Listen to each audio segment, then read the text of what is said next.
Bonjour, dans les cours précédents, nous avons examiné un certain nombre de qualités qui pouvaient permettre de redéfinir les conditions d'une relation positive entre gouverné et gouvernant.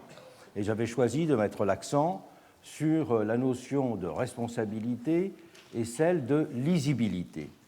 Je voudrais maintenant m'attacher à examiner des qualités concernant les gouvernants eux-mêmes.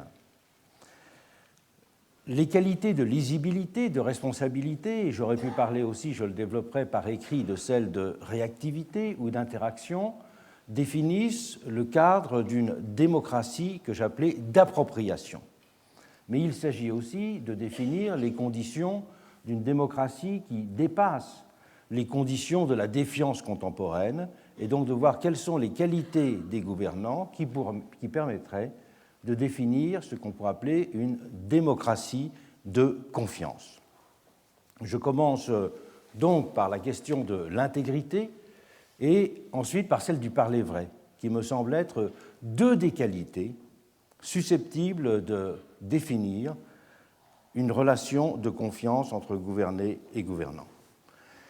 La corruption, on le sait depuis Montesquieu, elle est ce qui met le plus gravement en cause un gouvernement. Et cette question, elle était en fait au cœur de la réflexion politique depuis l'Antiquité. Et on se souvient, pour ne parler que de l'exemple français, qu'on avait parlé de révolution du dégoût à propos de 1848 pour signifier que le renvoi de Louis-Philippe avait d'abord été fondé sur un rejet des turpitudes morales et politiques qui gangrenaient le régime de Juillet, surtout à partir du milieu des années 1840. Et l'exigence d'intégrité des gouvernants, si elle s'inscrit certes toujours dans une telle tradition de rejet de la corruption comme subversion morale et institutionnelle inacceptable, a en même temps changé de nature et pris une importance accrue dans le monde contemporain. Du fait tout simplement du passage de ce que j'appelais une politique des programmes à une politique des personnes. Les conceptions traditionnelles de l'intérêt général et de la représentation s'en sont trouvées radicalement redéfinies. L'intérêt général, plus difficile à appréhender dans son contenu positif, a tendu à être assimilé plus modestement à une forme, celle de l'identification des personnes aux fonctions qu'elles occupent, d'où l'aversion de plus en plus marquée pour les comportements qui sont considérés comme des accaparements, des privatisations de fonctions publiques ou de leurs attributs. Comme en témoigne par exemple, de façon matériellement très anecdotique certes, mais socialement significative, la sensibilité récente au problème des logements de fonction, considérés comme indus, ou encore la pratique de confier des emplois de collaborateurs parlementaires à des membres de sa famille. Le sentiment social est à cet égard souvent en avance sur la législation dans ce domaine, et les pressions n'ont cessé d'être fortes pour aligner sur lui cette dernière. Et c'est la catégorie d'intégrité qui dessine dans ce cadre l'horizon du bien politique, avec l'idée fondamentale que ce qui fait corps est de ce qui est inaltéré. La notion de représentation, je n'y insiste pas, a elle aussi été modifiée par l'entrée dans cette politique des personnes. La bonne représentation n'est plus seulement celle des intérêts, mais celle de l'attention aux femmes et aux hommes ordinaires. On attend des représentants et des gouvernants qu'au-delà de la manifestation de leur compassion, ils vivent comme eux.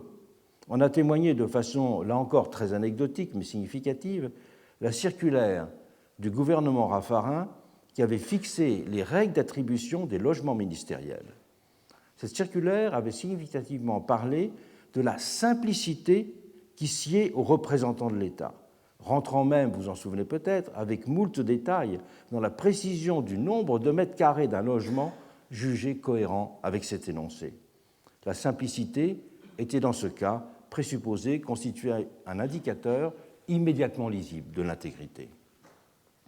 La confiance dans les gouvernants est donc de plus en plus directement indexée sur la crédibilité dont ils disposent. L'un des pères fondateurs de la pensée politique moderne, Comines, avait d'ailleurs significativement forgé ce concept de crédibilité, en le dérivant du terme latin creditum, le participe passé de credere, croire. Le crédit, c'est donc ce dont disposent des personnes dans lesquelles on peut croire. C'est un attribut qui constitue la contrepartie d'un capital de confiance possédé, alors que la défiance, à l'inverse, se nourrit de doutes, d'incertitudes, parfois fondés sur des constats objectifs concernant des comportements passés ou simplement des soupçons diffus. Considérons ici au premier chef cette dernière catégorie des soupçons diffus. Ils proviennent le plus souvent d'un effet de halo négatif concernant en général un milieu, comme celui de la classe politique, accusé de poursuivre ses intérêts propres beaucoup plus que de servir l'intérêt général. La corruption, le conflit d'intérêts, le trafic d'influence, la prise illégale d'intérêts, ces termes qui appartiennent au langage du droit autant que de la morale politique, renvoient tous à un même phénomène d'asservissement du bien public à des fins personnelles. Les délits de quelques-uns, avec les scandales qu'ils provoquent, alimentent en ce domaine la suspicion vis-à-vis de tous. La transparence vise dans ce cas à apporter des éléments d'information permettant de limiter la constitution de nébuleuses de suspicion et aussi d'avoir un effet préventif en contraignant les personnes concernées à rendre compte de la structure de leur patrimoine et de ses variations ou de la nature de leurs revenus. Elle est ainsi une gardienne de l'intégrité publique. À un âge où le fait d'une certaine impuissance est vivement ressenti, comme l'expression d'une déprise problématique sur la marche du monde, la moralité des dirigeants politiques constitue en effet un point de repère compensateur fondamental. La transparence met en œuvre un type de contrôle qui est de l'ordre du filtre, pour reprendre les catégories que Philippe Petit. Dans son livre Républicanisme, Philippe Petit faisait la différence entre la notion de filtre et celle de sanction. La notion de filtre, c'est une forme de contrôle ex-ante qui s'adresse à l'ensemble d'une population, alors que les sanctions ne s'adressent qu'aux déviants, aux personnes qui ont fait un délit. Et dans ce livre, Philippe Petit avait longuement argumenté sur la supériorité des filtres sur les sanctions, puisque les sanctions ne concernant que les déviants n'avaient pas d'effet sur l'ensemble de la population, alors que les filtres ont un effet général. Préalablement à l'examen d'un certain nombre de ces questions, il me semble nécessaire de faire un certain nombre de clarifications sur la notion de transparence. La transparence, on le voit aujourd'hui, est à la fois encensée et décriée. Encensée en étant supposée constituer un remède magique à toutes les déficiences du politique et faire advenir le règne du bien, mais décriée en étant accusée d'être le vecteur d'une nouvelle forme de tyrannie voyeuriste, aussi dévorante que destructrice du droit à l'intimité, conduisant du même coup à une vision dégradée et dégradante de la vie politique. Cette notion joue aujourd'hui sur un mode du même coup beaucoup plus équivoque, un rôle équivalent à celui qu'avait joué au XIXe siècle la notion de publicité, qui avait été centrale dans l'avènement des régimes libéraux démocratiques. Mais elle s'en distingue aussi d'une double façon.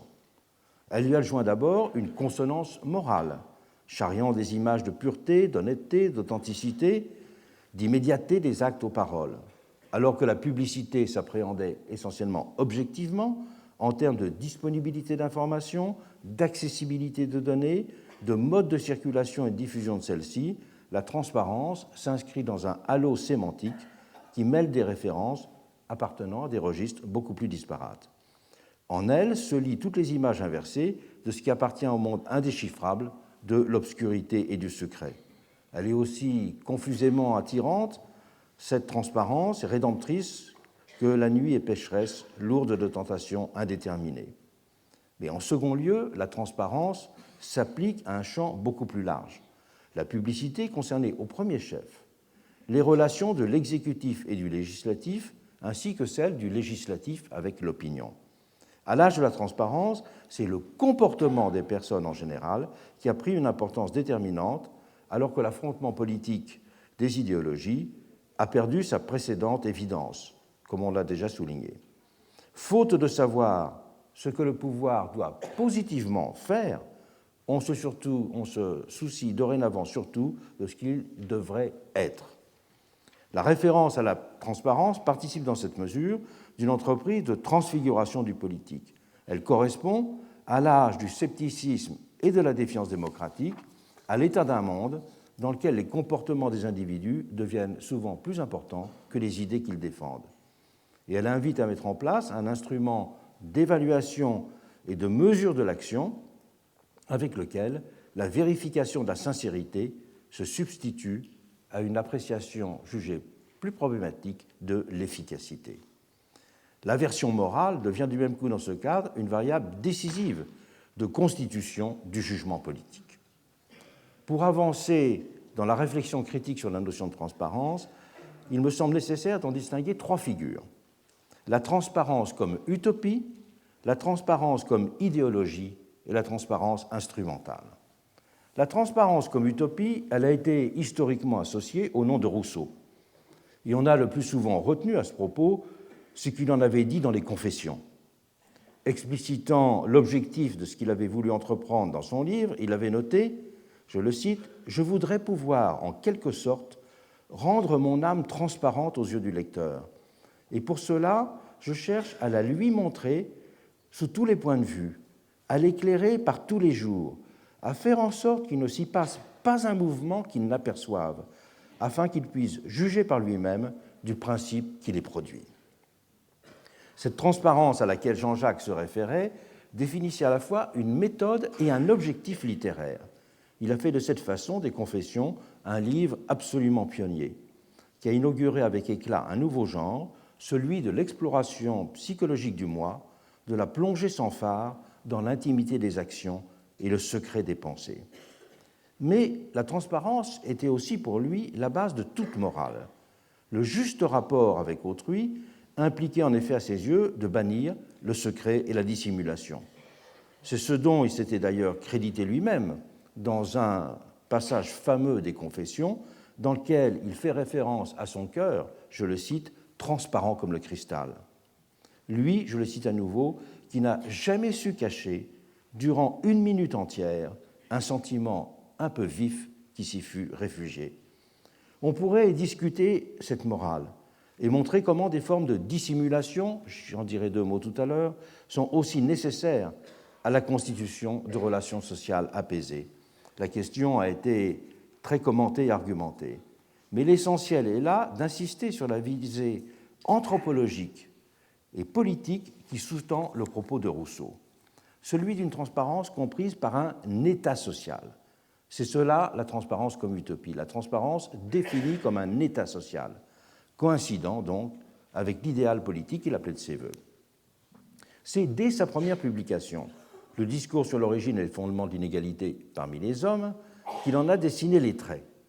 Il a ainsi décrit dans la dédicace de l'ouvrage le lieu où il aurait aimé naître, dans les termes suivants, je le cite, « Un État où tous les particuliers se connaissant entre eux, ni les manœuvres obscures du vice, ni la modestie de la vertu, n'eussent pu se dérober au regard et au jugement du public, et où cette douce habitude de se voir et de se connaître fit de l'amour de la patrie l'amour des citoyens plutôt que celui de la terre. » Cette transparence à laquelle il renvoie dans ce texte n'est plus seulement une qualité de l'être, comme celle dont il parlait dans les Confessions, mais plus simplement une disposition morale. Elle doit être comprise comme une modalité du lien social. Elle définit les conditions d'une constitution immédiate des individus en citoyens par la seule puissance d'une imposition de visibilité mutuelle. Rousseau précisera ensuite cette conception dans ses considérations sur le gouvernement de Pologne. Il y a ainsi souligné que le propre des petits États est de prospérer par cela seul qu'ils sont petits, que les chefs peuvent du même coup voir par eux-mêmes le mal qui se fait, le bien qu'ils ont à faire, et que leurs ordres s'exécutent sous leurs yeux. L'intervisibilité est ainsi appréhendée comme la clé d'un monde commun. Elle était pour lui, je cite ses expressions, le moyen le plus fort, le plus puissant, le moyen infaillible pour constituer une société unie par un même amour de la patrie. Elle consistait pour Rousseau, je le cite à nouveau, à faire en sorte que tous les citoyens se sentent incessamment sous les yeux du public, que nul ne parvienne et n'avance que par la faveur publique, qu'aucun poste, qu'aucun emploi ne soit rempli que par le vœu de la nation, et que tous dépendent tellement de l'estime publique qu'on ne puisse rien faire, rien acquérir, parvenir à rien sans elle. La transparence est dans ce cadre à la fois une forme sociale et l'opérateur moral de sa constitution. C'est grâce à elle que la société des individus pouvait se faire citer, chacun en se faisant immédiatement citoyen, résolvant le dilemme mis en lumière par l'Émile. L'Émile, vous le savez, où il a eu cette fameuse formule qu'il faut opter entre faire un homme ou un citoyen, car on ne peut pas faire à la fois l'un ou l'autre. Mais la transparence permet justement de faire l'un et l'autre.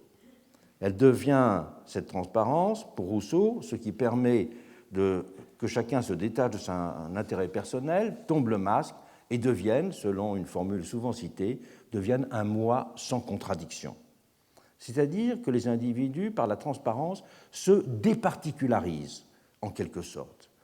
Et l'authenticité à laquelle correspondait cette transparence doit du même coup permettre de faire coïncider l'individuel et l'universel, de telle sorte que chacun n'existe alors plus pour autrui que sous les espèces d'un œil qui se superpose au sien. Mouvement de pure communion faisant émerger la lumière enveloppante d'une vérité silencieuse. Dans son célèbre commentaire sur cette dimension de l'œuvre de Rousseau, Jean Starobinski, je fais référence à son ouvrage classique La transparence et l'obstacle, a rappelé l'importance que Rousseau avait accordée aux phénomènes chimiques de fusion, d'amalgame, de transmutation, et rapprochant sa conception de la transparence des images qui avaient été associées au processus de vitrification. La technique de vitrification, dit Starobinski, est inséparable d'un rêve d'innocence et d'immortalité substantielle. Il faut rappeler un élément important, c'est qu'un des premiers travaux de Rousseau avait été un travail commandité par un de ses mécènes, M. de Franqueuil. Et il a travaillé pendant 4 ans avec M. de Franqueuil pour s'intéresser à la chimie du monde moderne. Et il a travaillé pendant 4 ans, rédigé un gros livre, Les institutions chimiques, dans lequel il a fait le résultat de toute cette investigation sur la chimie moderne. Ouvrage qui a été republié récemment dans le corpus de philosophie chez Fayard. Ce qui est intéressant, c'est qu'on voit en regardant ce livre l'attention, dès les premiers chapitres du livre, l'attention qu'il avait portée aux travaux d'un physicien allemand de l'époque, Becher, qui avait développé toute une théorie de la vitrification selon laquelle l'homme lui-même était un pur verre et que ses cendres étaient en fait susceptibles, du même coup, d'être transformées en un beau verre transparent. Et il disait, la véritable révolution de l'humanité sera lorsqu'on aura compris qu'au lieu d'entasser les cadavres, on pourrait aligner des verres transparents magnifiques. Et Rousseau avait avoué son admiration pour ce travail, mais surtout, il en avait trouvé beaucoup d'images qui lui serviront par la suite. Dans un travail très important, Bruno Bernardi, qui s'appelle Recherche sur l'innovation conceptuelle chez Rousseau, et qui a été celui qui a qui a remis à la connaissance de tous le livre Les institutions chimiques, a bien montré comment tout ce travail sur les institutions chimiques avait en quelque sorte informé sa vision de la volonté générale et sa vision, bien sûr, de la transparence en général. On est donc bien loin d'une simple réflexion sur la publicité quand Rousseau parle de transparence. C'est un idéal de société pleinement accordé à la réalisation du bien commun qu'il se référait d'abord. En substituant aux aléas de la discussion et de la négociation l'évidence d'une immédiateté des esprits et des cœurs, Rousseau essentialisait la constitution du bien moral et politique. On peut dire que c'est l'essentiel de Rousseau, c'est passer d'une vision procédurale à une vision essentialiste, substantialiste du politique. Faute de cette transparence, c'est une insurmontable discorde qui ne pourrait que triompher pour lui. La transparence rend de cette façon les hommes capables de se hisser à la hauteur d'une entreprise divine, d'un bon gouvernement de l'humanité. Mais alors, dit Rousseau, alors que cette entreprise divine ne peut se comprendre qu'à l'échelle universelle, la connaissance de Dieu sur le monde étant illimitée, sans frontières, et ce monde étant tout à fait transparent pour Dieu, c'est seulement pour Rousseau à une petite échelle réduite, celle d'un petit État, qu'une transparence humaine peut être envisagée. Et donc, le petit État est important parce qu'il est l'espace de réalisation d'un universel limité, cet universel de la transparence. De nombreuses utopies de la bonne société participeront au XVIIIe siècle de cette perspective. Mais alors que Rousseau concevait la transparence dans un cadre indissociablement moral et anthropologique, des utopistes comme Morelli envisageront plus prosaïquement une humanité passée au moule d'une organisation réglée et soumise à un conformisme de la pensée et du langage. Fait peut-être exception la pensée de Don Deschamps. Don Deschamps a en effet, dans ses utopies, développé une idée qui est sur un point essentiel très proche de Rousseau, c'est une recherche des conditions dans lesquelles pourrait se départiculariser l'humanité. Et pour cela, les textes de Don Deschamps méritent d'être remédités, me semble-t-il, aujourd'hui. C'est seulement dans certains discours révolutionnaires, comme ceux de Robespierre ou de Saint-Just, que l'on trouvera ensuite la trace de la transparence spécifiquement rousseauiste. On peut d'ailleurs aussi en rapprocher, pendant la période révolutionnaire, l'omniprésence de la symbolique de l'œil dans l'iconographie de la période. Œil qui figurait aussi bien l'œil de la surveillance populaire que celui dans lequel se reflète la totalité sociale. Et c'est un symbole qui est absolument omniprésent, qui avait été choisi, bien sûr, par le Club des Cordeliers, comme emblème des Cordeliers, mais qu'on voit dans toute l'iconographie de la période. La transparence idéologie est tout à fait d'un autre ordre. Elle se conçoit, elle, comme une politique, et s'est souvent silencieusement substituée dans le monde contemporain à l'ancien idéal de faire advenir un monde nouveau. Je dirais que ce sont les muckrakers américains, ces journalistes dénonciateurs des scandales économiques et de la corruption politique dans l'Amérique du tournant du XXe siècle, qui ont été les premiers à formuler les termes de cette idéologie de la transparence. Dans les années 1900, ces rédacteurs du Cosmopolitan, du Everybody's, ont publié les enquêtes qui ont permis de clouer au pilori les hommes politiques véreux et les industriels corrupteurs. Au-delà de leur dimension de presse à sensation, ce qui est aussi le cas, c'est un réveil du pays qu'ils avaient appelé, en symbiose avec le progressive movement de l'époque, à rénover le pays. Et ils étaient autant des journalistes d'investigation que des prêcheurs, pour lesquels morale et politique ne faisaient qu'un. Lincoln Stephens, l'un des plus illustres représentants de ce mouvement des muckrakers, qui avait été l'auteur du grand livre phare de la période, The Shame of the Cities, utilisait ainsi un vocabulaire qui était saturé de morale.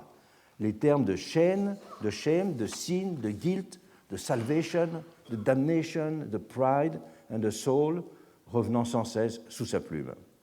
C'est bien une vision originale de la démocratie qu'il véhiculait ainsi, celle d'un type de régime défini par la transparence plus que par la volonté générale.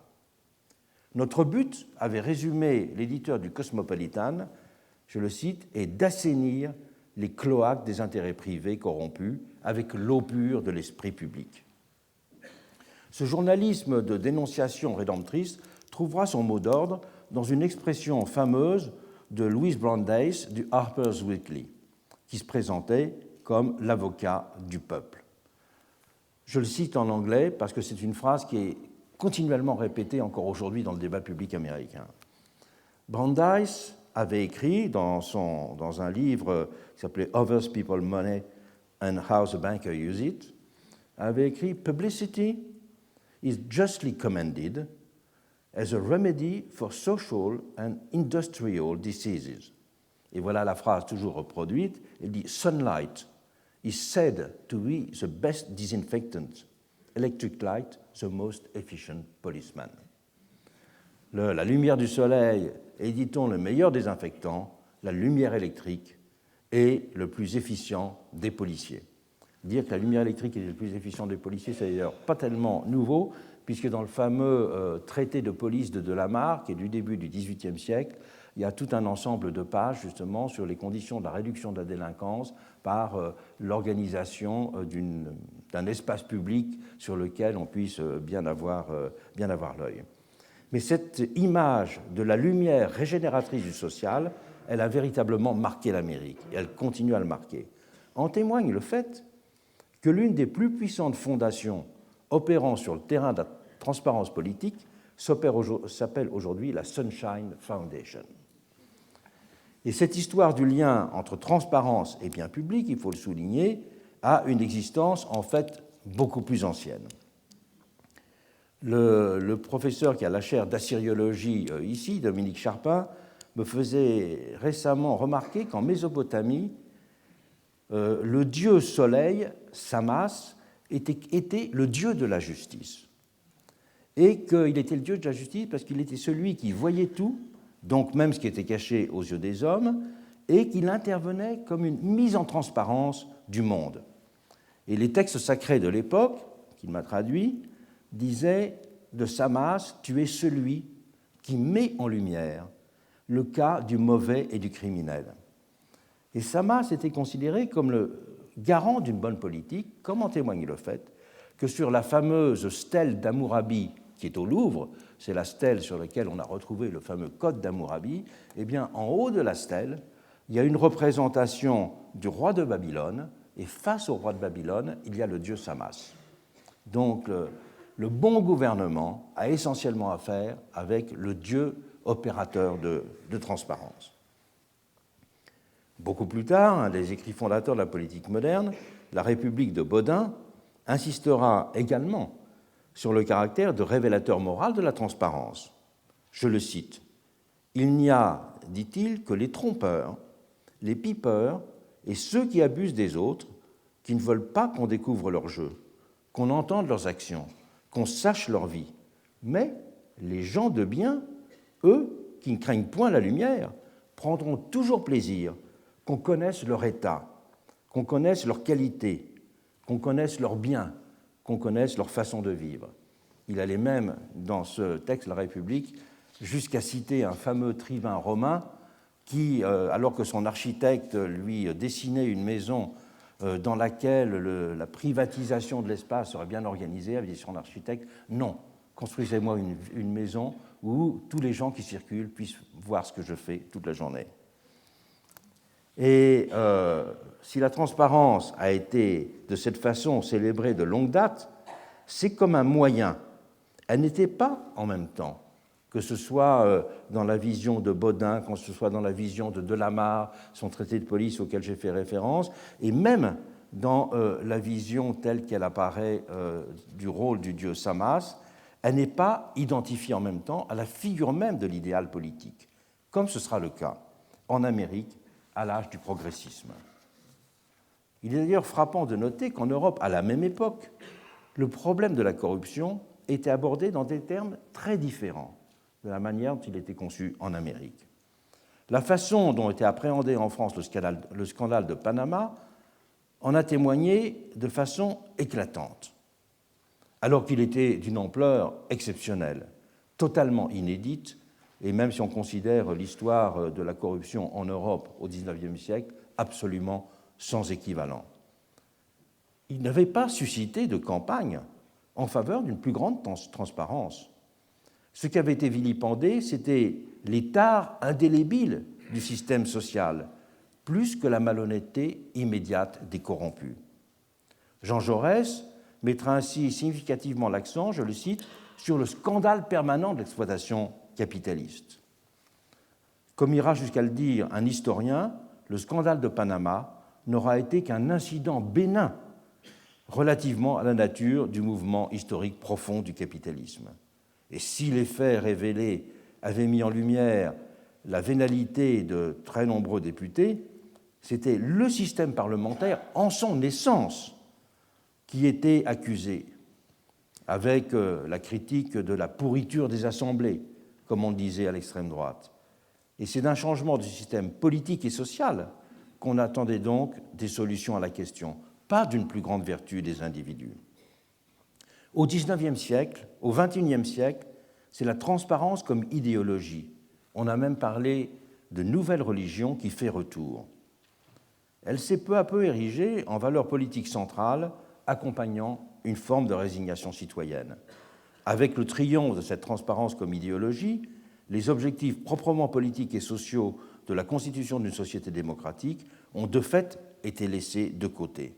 Et comme dans toute religion, le poids des croyants les plus zélés pèse lourd pour faire du toujours plus de transparence le critère cardinal du progrès démocratique. Il y a quelques années, la Sunshine Foundation, à laquelle j'ai fait référence, avait ainsi été jusqu'à lancer une grande initiative qui s'appelait The Punch Clock Campaign, afin que tous les parlementaires américains mettent chaque jour en ligne leur agenda afin que les citoyens puissent apprécier et juger heure par heure ce qu'ils faisaient.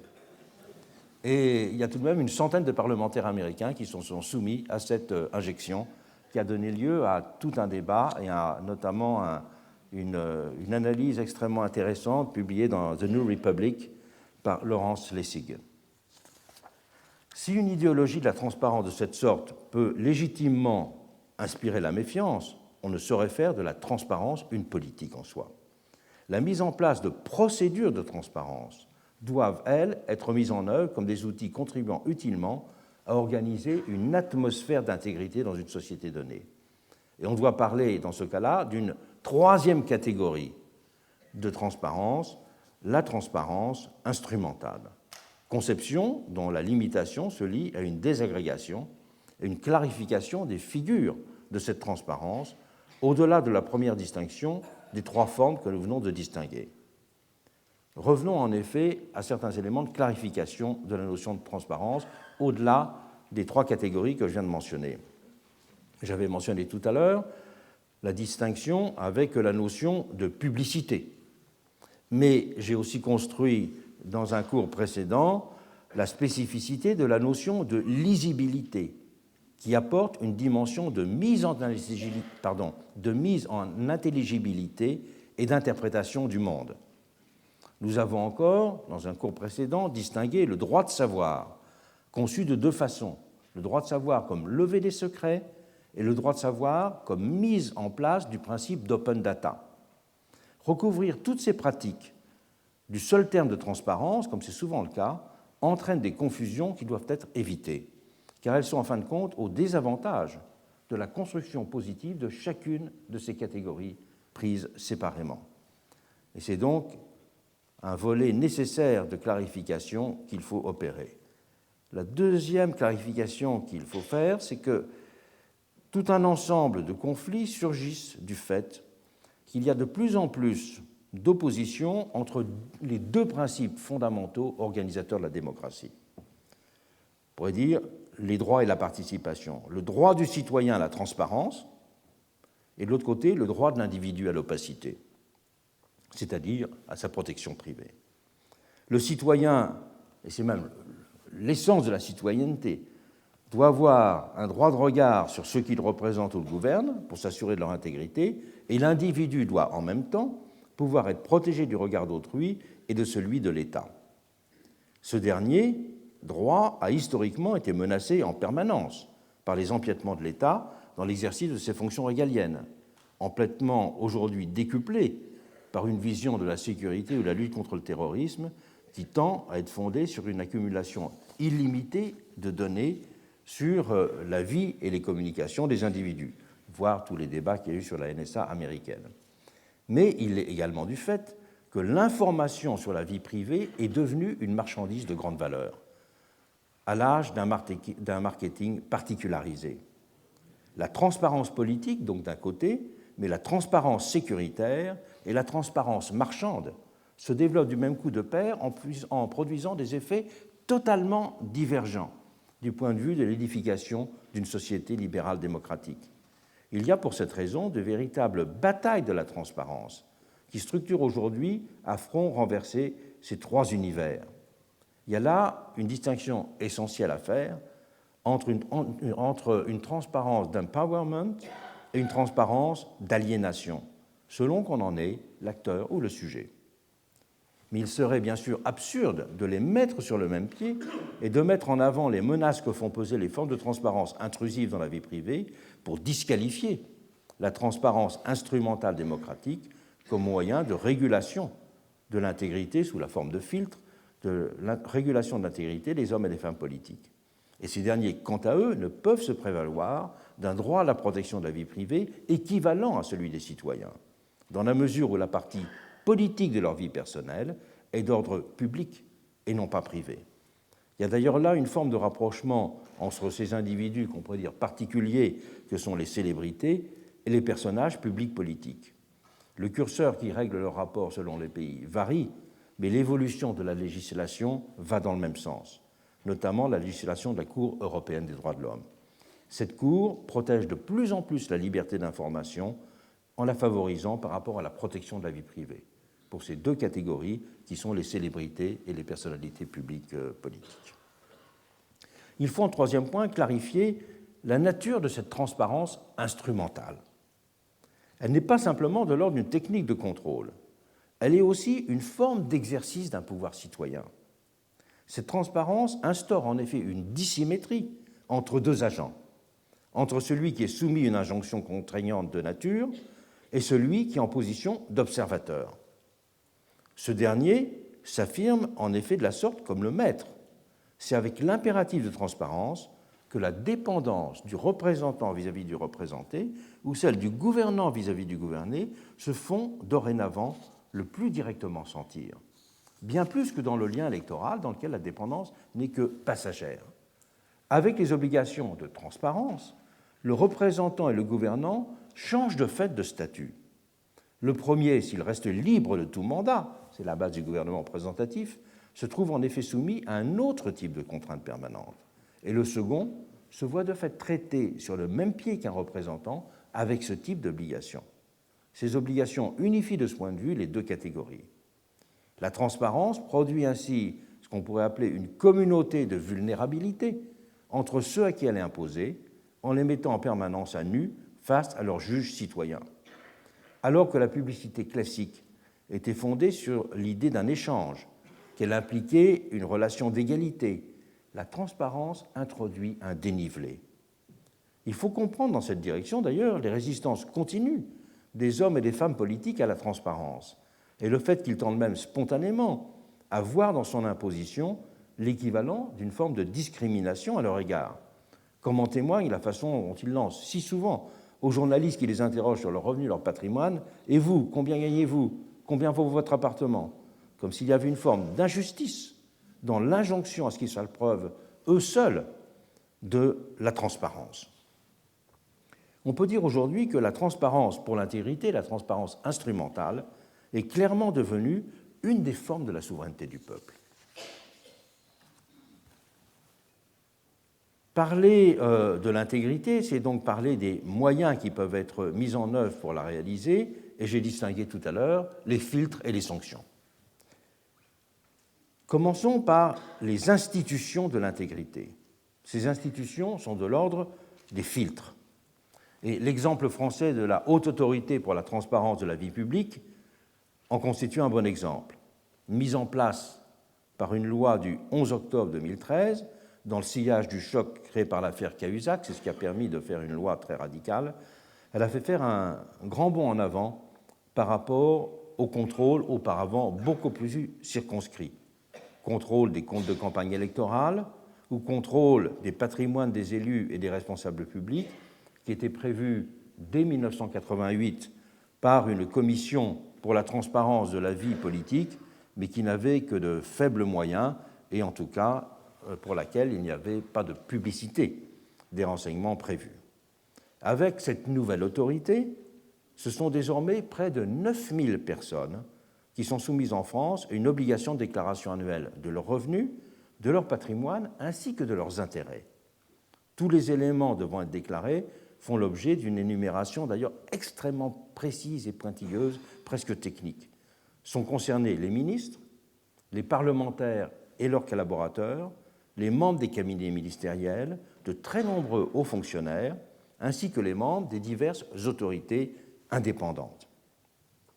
Cette mise en place ne s'est pas faite sans d'âpres discussions, même si la pression de l'opinion publique a joué un rôle.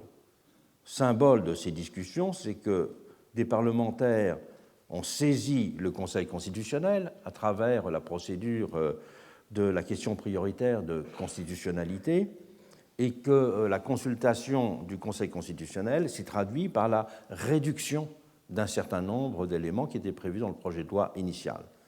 Je pense notamment que le projet de loi initial allait très loin puisque les obligations de déclaration avaient été étendues aux enfants et aux parents des personnes concernées. Donc cela, ça a été supprimé par le Conseil constitutionnel. A également été modifié par le Conseil constitutionnel le fait que la consultation des dossiers des parlementaires ne peut se faire qu'au niveau des préfectures, alors que les dossiers des ministres sont consultables sur Internet. Tous les journaux, d'ailleurs, les ont reproduits. Limitation de la capacité de l'institution aussi, limitation de sa capacité d'injonction directe aux parlementaires notamment, en soulignant qu'il fallait pour cela s'adresser au bureau des assemblées et non pas directement aux parlementaires eux-mêmes, au nom d'un principe de séparation des pouvoirs. Il y a une question juridique qui est amplement discutée.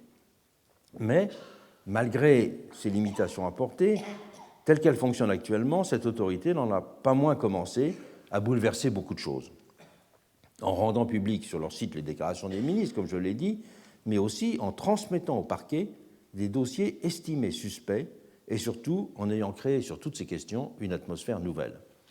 Il est prévu par les textes que les ministres se rendent au siège de la haute autorité pour expliquer leurs déclarations.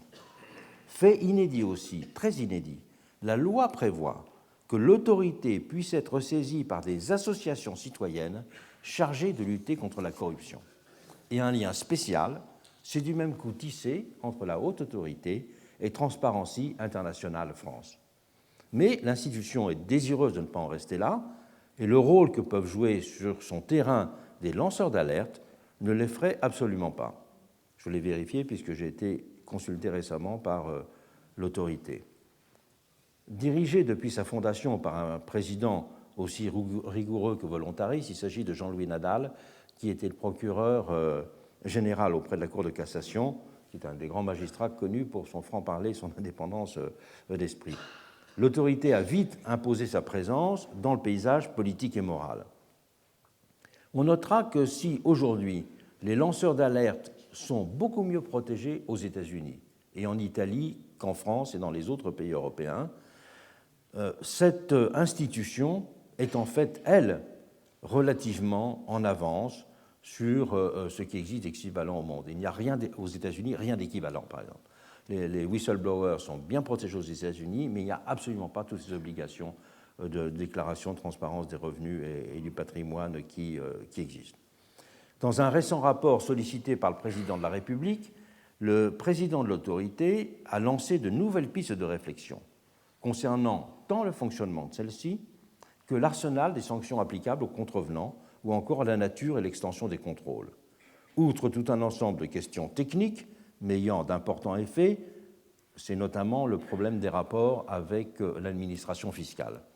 Est-ce que l'administration fiscale est obligée de donner tous les renseignements que demande la haute autorité, mais il faut passer par l'administration. Il suggère d'avoir un accès direct, c'est-à-dire d'être dans les ordinateurs même des impôts. Indépendamment de cela, 3 propositions très importantes ont retenu l'attention et comme c'est dans les terribles événements récents que ce rapport a été remis, la publicité n'a pas été très forte. Mais 3 éléments, en tout cas, qui vont être discutés, qui sont 3 propositions. Premièrement, le projet de vérifier la situation fiscale des ministres préalablement à leur nomination. Comme ça, il n'y aura plus d'affaires Thévenoud, disons. La délivrance, enfin, très important, la délivrance d'un certificat de régularité fiscale pour toute personne étant candidate à une élection nationale. Et aussi la vérification des candidats à toute haute responsabilité administrative avant leur nomination. Donc là, véritablement, on peut dire que la notion de filtre, elle joue pleinement. C'est véritablement l'exemple même de ce qu'on peut appeler le filtre. Et cette fonction de gardienne de l'intégrité que joue une institution de ce type invite à souligner le fait que ce sont toujours des organismes indépendants qui doivent exercer ce contrôle, ce qui est loin d'être communément accepté. Bien des institutions tiennent en effet, comme on dit, à laver leur linge sale en famille, sans publicité. Cela a longtemps été le cas de l'Église face aux problèmes de pédophilie, ou de la police face à ses brebis galeuses, etc. C'est mal comprendre le sens de la transparence sur ces questions. La transparence n'est pas seulement instrumentale, toujours, bien sûr, n'est pas seulement une condition de la vitalité démocratique, elle est à l'avantage des institutions elles-mêmes. C'est un point sur lequel Bentham avait mis l'accent. Une institution ne saurait être crédible et légitime si elle se fait en secret juge d'elle-même. Dans son traité des assemblées politiques délibérantes, il avait ainsi écrit « La censure interne ne suffira jamais pour assurer la probité sans le recours à une censure externe. » Et il poursuivait « On craint peu les reproches de ses amis, on devient presque insensible à ceux de ses ennemis. L'esprit de parti, renfermé dans une petite enceinte, dénature également le blâme et la louange. » On peut dire que la transparence fortifie les institutions en montrant leur souci du bien commun. Et la reconnaissance même de leur faiblesse est le signe qu'elles ne vivent pas repliées sur elles-mêmes. Cette question a une longue histoire. Elle a en fait été débattue en Angleterre à la fin du XVIIe siècle, au moment où s'est mise en place la fameuse Commission for Public Accounts dont j'ai rendu compte, au moment de la guerre de 9 ans, de la guerre anglo-hollandaise. À ce moment-là, il y avait donc, pour la première fois, les premiers éléments d'un contrôle public des comptes, mais également a commencé à apparaître toute une littérature d'employés des départements ministériels qui avaient attiré eux-mêmes l'attention du public sur des malversations en publiant des petits pamphlets. Ce sont les premiers whistleblowers de l'histoire, si je puis dire. Et notamment, il y a toute une série de libelles qui s'était attaqué à la gestion d'une commission très importante de l'amirauté, qui était la Commission for Sick and Wounded. C'est-à-dire c'était la commission qui donnait des allocations à tous les invalides et les personnes blessées. Et des employés avaient suspecté et découvert des formes de corruption par des officiers. Et il y a eu une grande discussion en Angleterre pour opposer, je dirais, le contrôle parlementaire régulier ou bien le contrôle de l'administration sur elle-même à ces types de pratiques. Et à la tentative de régler en interne ces questions, s'est ainsi opposée une très importante campagne de pétitionnement auprès de la Chambre des communes, qui a ouvert la voie, pour la première fois, à un nouveau type d'intervention directe des citoyens sur le fonctionnement de la chose publique. Je mentionne cet exemple parce qu'il y a eu un grand article qui a été très remarqué il y a quelques mois dans The Historical Journal en Angleterre, qui a traité de cette question-là. Mais il ne faut pas simplement s'intéresser aux filtres, il faut aussi s'intéresser aux sanctions quand même si les sanctions sont d'un régime un peu différent. Donner l'exemple des sanctions, on peut partir d'un exemple anecdotique. C'est la publication au lendemain du scandale de Panama d'un journal en France qui avait pour titre Le Balai. Et l'image du balai a été omniprésente dans le cours des événements, la révélation du scandale de Panama. Et c'est au moment où l'antiparlementarisme s'installe comme une donnée essentielle de la vie politique française, l'idée c'est que le coup de balai doit être un coup de balai électoral. Et c'est le balai électoral qui va être le remède pour écarter les politiciens corrompus et en finir avec la pourriture parlementaire. Et on voit énormément, à l'époque, d'illustrations satiriques où on voit justement le père peinard qui balaye et envoie dans les abîmes les parlementaires. Et l'idée n'a cessé de ressurgir jusqu'à nos jours, puisqu'on voit même que récemment en France avait été lancé le slogan « qu'ils s'en aillent tous », avec des effets parfois surprenants, puisqu'il n'a pas été rare de voir des candidats fortement soupçonnés de corruption, voire même condamnés pour de tels faits, être absous par les électeurs. Et je reviendrai rapidement sur cette question tout à l'heure. Le fait massif est d'un autre côté que la corruption a progressivement été beaucoup plus activement pourchassée dans nombre de pays, l'arsenal judiciaire et les investigations policières spécialisées s'étant notablement renforcés. Et des personnalités politiques de premier plan, en Europe, mais pas seulement en Europe, ont ainsi partout été poursuivies et condamnées, parfois lourdement. Mais la sanction pénale est-elle suffisante pour traiter ces problèmes?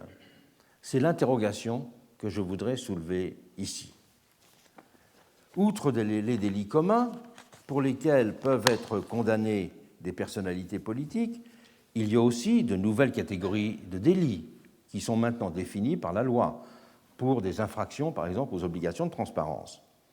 La rigueur à les poursuivre est décisive, mais on ne peut en rester là. Doit en effet aussi être prise en compte, être évaluée, la spécificité du dommage moral et politique qui résulte des comportements délictueux en la matière. Si le droit pénal réprime par exemple la fraude fiscale ou le blanchiment de fraude fiscale, il ne fait par définition pas de distinction entre les coupables.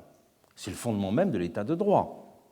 Mais du point de vue de ses conséquences morales et politiques pour un pays, un tel acte n'est pas de même portée selon qu'il est commis par un simple particulier ou par un élu du suffrage universel. Dans le premier cas, la sanction purge adéquatement la faute, puisqu'elle est adéquate la sanction à cette faute, mais il en va tout différemment si le coupable est une personnalité politique d'importance. La faute rejaillit en effet alors sur toute la classe politique. Elle alimente un rejet de celle-ci. Ce n'est donc pas seulement une règle fiscale qui a été violée, c'est la confiance publique qui a été abusée. C'est le crédit que l'on porte aux institutions démocratiques qui a été entamé. En fraudant le fisc, le corrompu se montre dans ce cas non simplement auteur d'un délit, mais indigne de sa fonction. Il y a donc, pourrait-on dire, c'est une expression très employée pendant la Révolution française, un crime de lèse-démocratie qui est employé pour décalquer l'ancienne catégorie de lèse-majesté.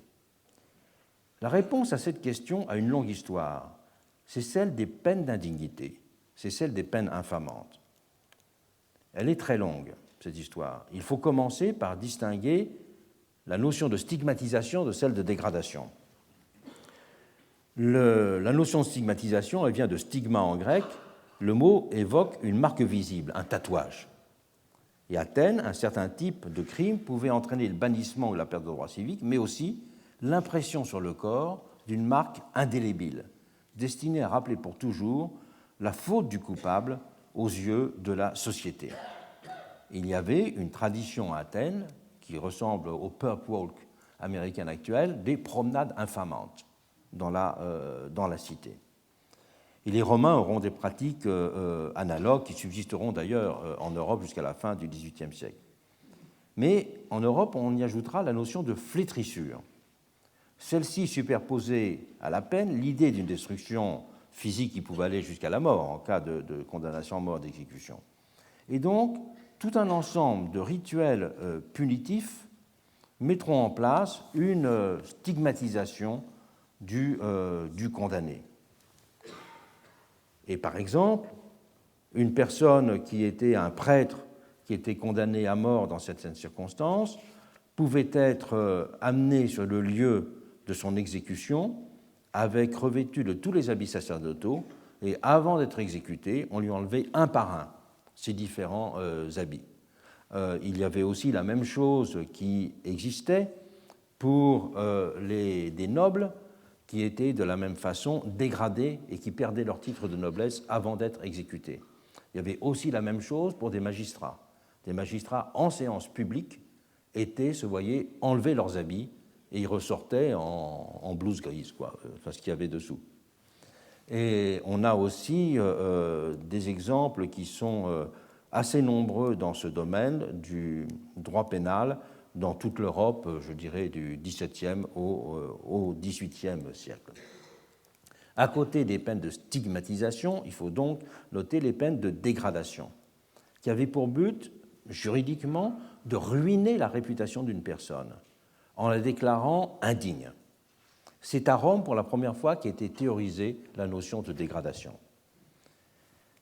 Et c'était le travail principal des censeurs, les arbitres des mœurs, qui pouvaient par exemple poursuivre le mépris des serments, des formes jugées dommageables d'indifférence au bien public, ou même un étalage de luxe jugé excessif.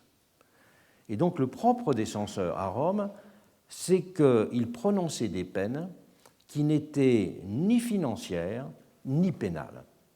C'était des peines, pourrait-on dire, sociales. Et notamment pour les personnes importantes qui avaient le rang de chevalier à Rome, l'ordre des chevaliers, c'était véritablement, je dirais, l'équivalent de la noblesse romaine, eh bien, publiquement, ils étaient privés de leur cheval. Donc, ils étaient avec tout leur attirail, ils repartaient à pied, quoi. Voilà, devant le public. Et il y a eu aussi, par exemple, des sénateurs qui ont été poursuivis pour luxe jugé excessif. Ils ne pouvaient pas être poursuivis pénalement, parce qu'aucune loi ne réprimait le fait d'avoir une vaisselle luxueuse ou de manger, je ne sais pas ce qui était considéré comme le plus luxueux à l'époque. Mais les censeurs avaient la possibilité de prononcer ces peines particulières. À tel point que lorsqu'il y a eu la dégradation de la République à Rome, lorsqu'on a été vers l'Empire, les empereurs ont tout fait pour accaparer la fonction de censeur et devenir eux-mêmes censeurs. Ça, c'est quelque chose qui a été très, très étudié, je dirais, dans l'histoire romaine. Au moment de la Révolution française, cette question a été considérée extrêmement sérieusement, parce qu'on peut dire que l'honneur avait cessé d'être le privilège de quelques-uns. Mais chacun, du même coup, était aussi susceptible d'être accusé d'indignité s'il contrevenait gravement à la morale civique, surtout s'il avait été élu, puisqu'on considérait alors que les citoyens choisissaient leurs représentants en considérant au premier chef qu'ils étaient les plus dignes de la confiance publique. Je rappelle que pendant la Révolution française, la théorie de l'élection est une théorie de la pure élection. C'est-à-dire que l'élection, ce n'est pas un choix entre des personnes. L'élection, c'est la distinction pure de la vertu et du talent, de telle sorte qu'il était interdit de faire campagne.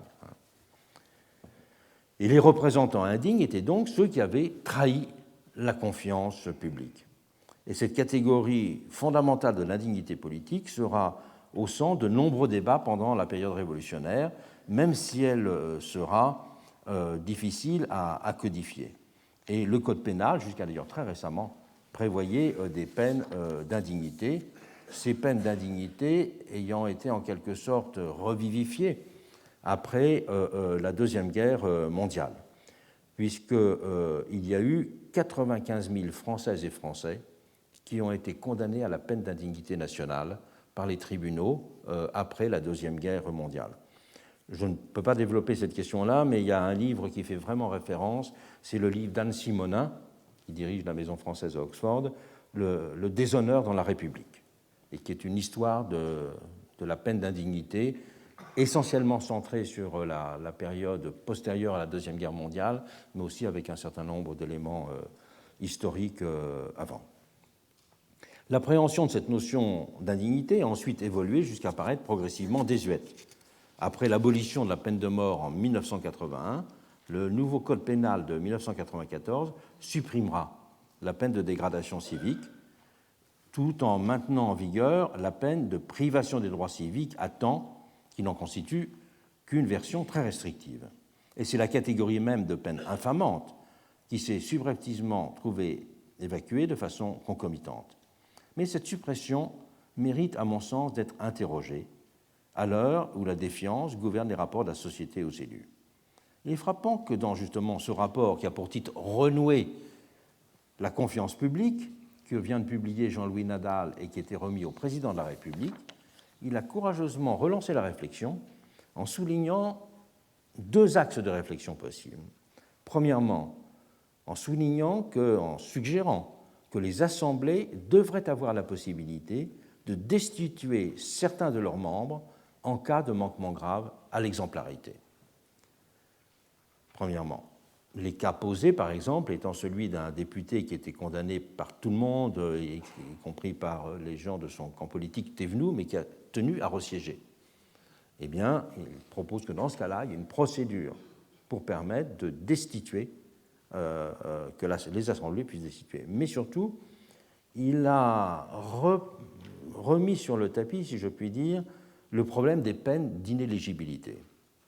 Parce qu'en France, quelqu'un qui est poursuivi, un élu, qui est poursuivi par exemple pour, c'est un cas un des plus fréquents, fraude fiscale. Bon. Il peut être condamné à une peine prévue par le Code pénal pour cela, et le Code prévoit que des peines d'inéligibilité peuvent être prononcées. Mais c'est simplement, elles ne sont pas du même ordre que les peines pénales, c'est un supplément qui est à la disposition du juge en quelque sorte. Or, un examen très serré de cette question qui était faite dans le rapport Nadal, justement, montre que ces peines sont très peu souvent prononcées. Elles sont très peu souvent prononcées. Donc, il y a une réflexion à faire sur le statut de la peine d'inéligibilité. Et également une réflexion à faire, lui-même pose la question, c'est comment est-il possible d'envisager des peines d'inéligibilité définitive? Un sondage récent, il ne faut pas se fier au sondage, mais c'est une petite indication, de novembre 2014 indiquait que 85% des Français seraient favorables à une telle possibilité de peine d'indignité, qui serait l'inéligibilité définitive. Quelle que soit l'issue de ces discussions, il est clair qu'elles ne font que commencer. Ces discussions vont se poursuivre, inévitablement, et la question des sanctions morales, au-delà des sanctions pénales, n'a ainsi pas fini d'animer le débat pour assurer un plus haut niveau d'intégrité dans le monde politique. Donc j'en ai fini avec l'intégrité, je parlerai tout à l'heure du parler vrai.